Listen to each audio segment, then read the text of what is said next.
Then I saw a new heaven and a new earth, for the first heaven and the first earth had passed away, and there was no longer any sea.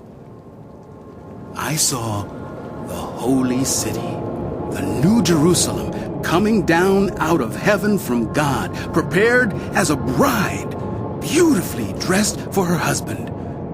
And I heard a loud voice from the throne, saying, "Look!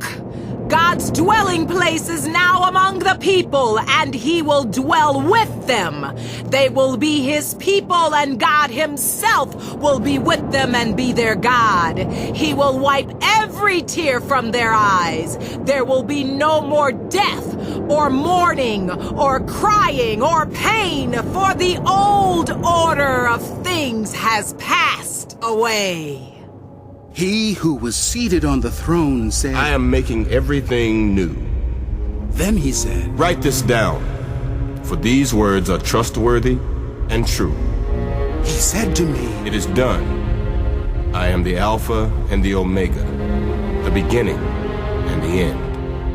To the thirsty I will give water without cost from the spring of the water of life. Those who are victorious will inherit all this, and I will be their God, and they will be my children. But the cowardly, the unbelieving, the vile, the murderers, the sexually immoral, those who practice magic arts, the idolaters, and all the liars, they will be consigned to the fiery lake of burning sulfur. This is the second death." One of the 7 angels who had the 7 bowls full of the 7 last plagues came and said to me, "Come, I will show you the bride, the wife of the Lamb." And he carried me away in the spirit to a mountain great and high, and showed me the holy city, Jerusalem, coming down out of heaven from God. It shone with the glory of God, and its brilliance was like that of a very precious jewel, like a jasper, clear as crystal. It had a great high wall with 12 gates, and with 12 angels at the gates. On the gates were written the names of the 12 tribes of Israel. There were 3 gates on the east, 3 on the north, 3 on the south, and 3 on the west. The wall of the city had 12 foundations, and on them were the names of the 12 apostles of the Lamb. The angel who talked with me had a measuring rod of gold to measure the city, its gates and its walls. The city was laid out like a square, as long as it was wide. He measured the city with the rod and found it to be 12,000 stadia in length, and as wide and high as it is long.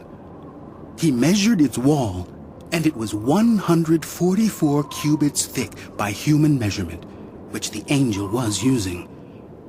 The wall was made of jasper, and the city of pure gold, as pure as glass.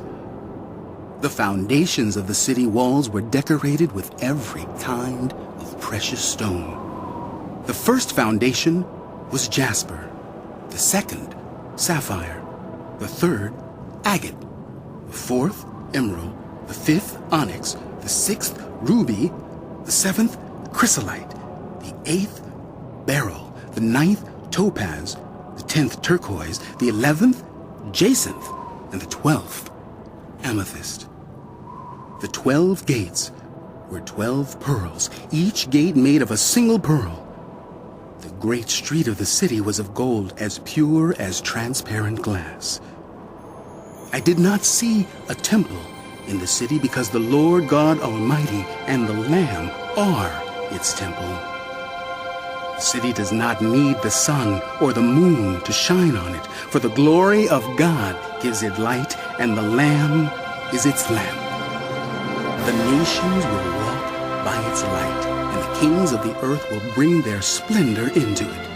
On no day will its gates ever be shut, for there will be no night there. The glory and honor of the nations will be brought into it. Nothing impure will ever enter it, nor will anyone who does what is shameful or deceitful, but only those whose names are written in the Lamb's